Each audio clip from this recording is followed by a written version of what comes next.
묻지도 않았는데 쏟아낸 진심. 이건 무슨 얘기일까요? 자, 윤석열 전 검찰총장 관련해서 서적 출간이 이어진다는 소식 얼마 전에 전해드렸는데요. 관련해서 윤석열의 진심이라는 책을 쓴 저자가 인터뷰를 했습니다. 김은미 기자, 네. 이 저자가 윤석열 전 총장하고 3시간 대화해서 책 한 권 쓴 그 저자죠? 네, 맞습니다. 바로 그 저자가 오늘 한 라디오 인터뷰를 했습니다. 사실 저희가 뭐 말로 설명을 드리는 것보다 직접 들어보는 게 더 낫겠죠? 같이 한번 들어보고 오시죠. 작년 고등학교 졸업하고 나서 처음 만났습니다. 둘이서 만나서 얘기하는 거. 부담이 좀 반 건 사실입니다. 왜냐하면 검찰총장이었고 뉴스의 중심도 돼 있고 많이 부담을 받는데 저는 이제 힘들어하고 있을 거라고 제가 짐작을 해서 옛날 얘기 좀 하면 좀 풀어지지 않을까, 도움을 줬으면 좋겠다 싶은 생각이 들어서 이제 연락을 했습니다. 묻지도 않았는데 정치 이야기를 꺼냈다 이렇게 쓰셨더라고요. 정치 얘기라고 그러면 정당 간에 밀고 당기는 것, 그런 것보다는 정당의 개념, 국민의 올바른 대의기구로서 제 역할을 다하려면 어떻게 하는 게 좋은 것인지 고민이나 그 생각을 아마 얘기한 것 같습니다. 이렇게 현 정치 상황을 그래서 이렇고 저렇고 얘기한 게 아니고 그런 거 전혀 없었습니다. 주로 제가 많이 듣는 입장이었고요. 미디어에 대해서 이제 어떻게 했으면 좋겠냐 한번 물어본 적이 있습니다. 잠깐 생각하더니 이제 자유롭게 놔둬야 된다라고 얘기를 했는데, 제가 만났을 당시에는 정부와 갈등에 대한 어떤 해소 쪽으로 이렇게 많이 신경들을 쓰고 계셔가지고 대선의 그런 거는 저는 그렇게 크게 느끼지 못했는데, 마음속으로는 저 친구가 많이 정리를 좀 하고 있구나라는, 뭔가를 정리하고 있구나 이런 생각을 좀 들었습니다. 예.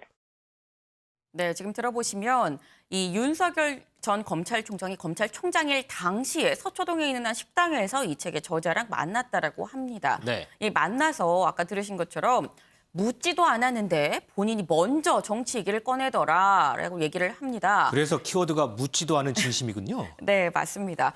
근데 이 정치 얘기를 보통 할 때, 밥 먹으면서 정치 얘기할 땐 야, 요즘 뭐 여당이 어떻고 야당이 어떻고 걔네 왜 맨날 싸우고 이런 얘기를 좀 하잖아요. 그렇죠. 근데 그런 게 아니라 의회 민주주의에 대해서 약간 좀 뜬금없이 얘기를 꺼냈다라는 겁니다. 그렇기 때문에 아까 들어보신 것처럼 뭔가 좀 정리하고 있는 것 같다는 느낌을 받았다라는 얘기가 이제 거기서 같이 좀 흘러나온 게 아닌가 싶은데, 이 정치, 경제 외에 또 미디어에 대해서는 좀 어떻게 생각을 하냐라고 한번 물어봤다라고 해요. 그러니까 잠깐 좀 생각을 하더니 자유롭게 놔둬야 한다라고 얘기를 하긴 하는데 뭐 이 부분에 대해서는 깊게 생각한 것 같진 않았다라고 얘기를 합니다. 네. 그러면서 문 대통령에 대한 얘기도 뭐 별로 없었고, 사실 그때는 대선에 대해서 물어볼 게 아니라 추미애 전 장관이랑 추미애 당시 장관이랑 상당히 좀 갈등 관계였기 때문에 그거에 대해서 좀 위로를 하는 차원이 더 많았었다라고 얘기를 했습니다. 다만 이날 나눈 얘기를 이제 이거는 오늘 인터뷰가 아니라 다른 인터뷰에서 얘기를 한 건데, 오늘 나눈 얘기 내가 좀 책으로 낼까 한다 그랬더니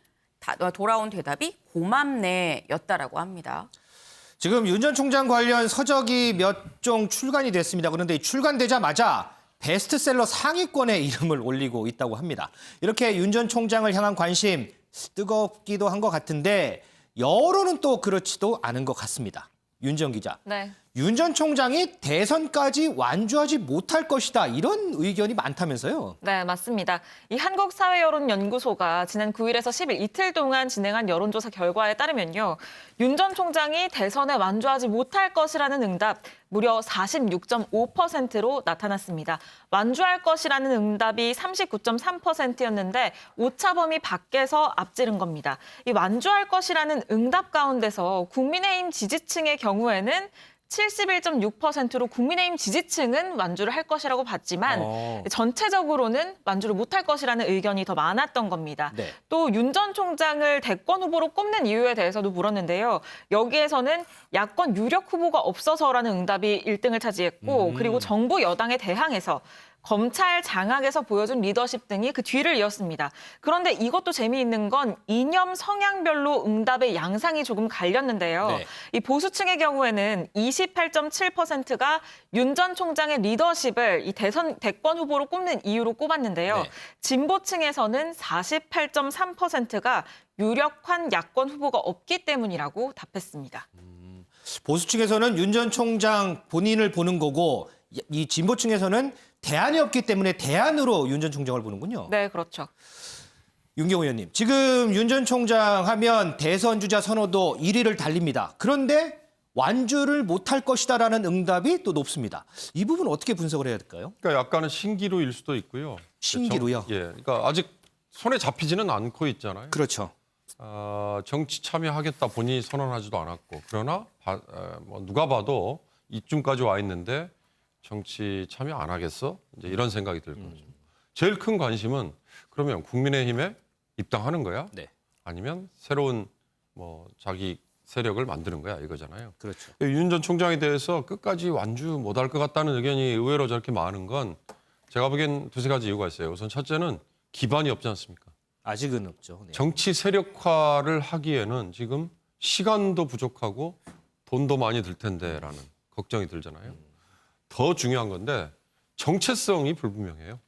야당 사람인지 여당 사람인지 물론 당연히 지금 문재인 정부의 탄압을 받았고 문재인 정부의 반기를 들고 사표를 냈으니까 지금 여당 사람으로 정치 대선 출마할 것이다 이렇게 보는 건 무리예요. 네. 그러나 야당으로 가기에도 이분이 조금만 시계를 뒤로 돌리면 서울중앙지검장 할 때 전직 대통령 두 사람 기소했고 그랬죠. 뭐 그 이외에도 여러 지금의 야당과 대척점에 서 있었단 말이죠. 그래서 정체성이 과연 뭐냐. 그리고 더 중요한 건 대선에 출마할 거면 내년부터 향후 5년 동안 대한민국을 끌고 가야 되는데 도대체 미래를 향한 정책과 비전이 뭐냐. 이거에 대해서 모르잖아요. 그러니까 저런 책들이 변죽만 올리는 책인데도 내용인데도 불구하고 저런 책들이 궁금증의 해소에 뭔가 도움이 될까 봐 가서 저렇게 책을 사는 분들이 있는 거죠. 그런데 참 죄송합니다만 책을 본 분들의 반응들이 네. 에이 겨우 이거야 뭐 이런 반응들이 많더라고요. 그런 점에서 신비주의 마케팅은 통하고 있습니다. 책 판매뿐만 아니라 윤석열이라는 정치인이 지금 포장되는 데는 신비주의 마케팅이 조금은 통하고 있는 것 같아요. 그러나 정말로 정치에 뛰어들려면 제가 말씀드린 거에 역순으로 정책과 비전 이거에 대해서 철학에 대해서 먼저 보여줘야 되고요. 그다음에 정체성을 보여줘야 되고 그래야 기반이 쌓이고 정치 세력화가 될 것이다. 그런 점에서 갈 길이 꽤 멀죠. 그러니까 아마 끝까지 완주하겠느냐라는 고개를 갸우뚱하는 분들이 이렇게 많은 숫자로 나오지 않을까 분석합니다. 김은미 기자, 지금 윤경호 의원 설명대로 정책과 비전을 보여줘야 한다면 어쨌든 선언을 하고 나와야 되는데 그럼 나오면 국민의힘으로 갈 거냐? 제3지대에서 세력을 넓힐 거냐? 김종인 전 비대위원장은 국민의힘 안 갈 거다 이런 얘기했잖아요. 네. 국민의힘 내부에서는 뭐라 그래요? 네, 사실 지금 국민의힘 내부에서는 이 의견이 두 갈래로 좀 갈린 상태입니다. 두 갈래요? 네, 먼저 윤석열 전 총장을 데리고 와야 된다라는 쪽이 있고 네. 자강해야 된다. 우리 힘을 키우고 우리 후보를 먼저 내는 걸 고민을 해야 된다라고 하니 양쪽으로 나뉘어져 있는데 이 둘 중에서 어쨌거나 윤석열 전 총장을 좀 데려와야 된다라는 쪽에서는 이제 연일 계속해서 좀 대외적으로 목소리를 내고 있습니다. 네. 아마도 이 윤석열 전 총장 들으라는 뜻인 것 같긴 한데 이렇게 대외적으로 얘기하는 사람의 대표 주장이 장제원 의원입니다. 네. 장제원 의원 오늘 자신의 SNS에 이런 글을 올렸습니다.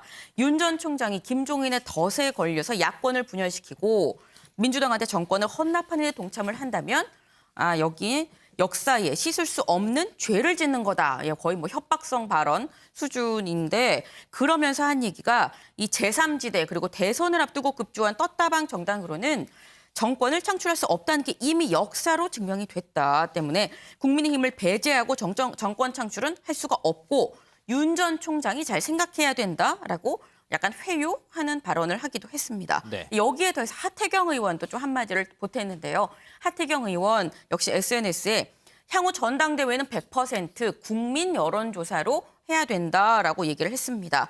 그래야 윤석열 전 총장, 안철수 대표, 금태섭 전 의원 다 같이 통합하기가 좀 수월해진다라고 얘기를 한 건데 이게 무슨 연관인가 싶을 수도 있을 것 같습니다. 좀 설명을 드리면 이 보통 전당대회 당대표를 뽑을 때는 이 국민 여론조사도 합니다만 당원이 투표하는 게 훨씬 많은 퍼센테이지를 차지를 합니다. 네. 때문에 이 당원의 마음에 들어야만 당대표가 되는 이런 시스템인 건데 이게 외부인이 아니라 이제 그러니까 외부인, 그러니까 당내 사람이 아니라 외부인이 이제 당으로 들어와서 뭔가를 하려고 하면은 당원들의 이 조직 표를 받기가 상당히 어려운 게 현실이잖아요. 그렇죠. 때문에 이 윤석열 전 총장이든 누구든 이제 외부인이랑 좀 다 같이 야권 통합을 하려면 진입 장벽을 좀 낮추는 게 필요하다. 전체 국민 여론조사로 하자라고 얘기를 한 겁니다.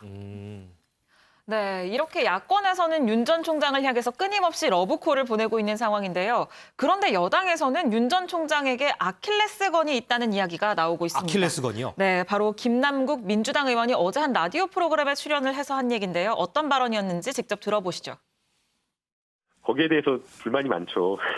그러면 검찰의 잘못된 여러 가지 비리라든가 부정부패, 검찰총장 할 때 확실하게 해결하고 거기에 대해서 책임 있는 자세를 보였어야 됐는데 예. 윤석열 총장이 공정과 사회의 어떤 정의를 이야기하는 것이 조금 어떻게 보면 위선 같다라는 생각이 좀 들고요. 결국에는 이제 대선을 출마를 앞두고 약점을 보완하고 중도 진보를 끌어들이기 위한 그러한 어떤 전략이 아닌가라는 생각이 듭니다. 조국 전 장관에 대한 수사를 했던 것이 가장 치명적인 아킬레스건이라고 저는 보고 있거든요. 네, 지금 들으신 것처럼 김남국 의원은 조국 전 장관 수사와 관련해서 이 많은 법률가들이나 검찰 내부에서도 수사가 엉터리였다는 얘기가 나온다라면서요. 총장으로 재직하는 동안 조국 전 장관에 대해서 수사를 했던 게 바로 윤 전 총장의 가장 치명적인 아킬레스건이다라고 밝혔습니다. 그리고 최근 윤 전 총장이 한 언론과의 인터뷰에서 조국 전 장관 일가 수사를 문 대통령을 구하기 위한 수사였다라는 취지로 언급을 했는데 여기에 대해서는 대권 출마를 앞두고 약점을 보완하고 진보를 끌어들이기 위한 전략일 뿐이다라고 평가했습니다.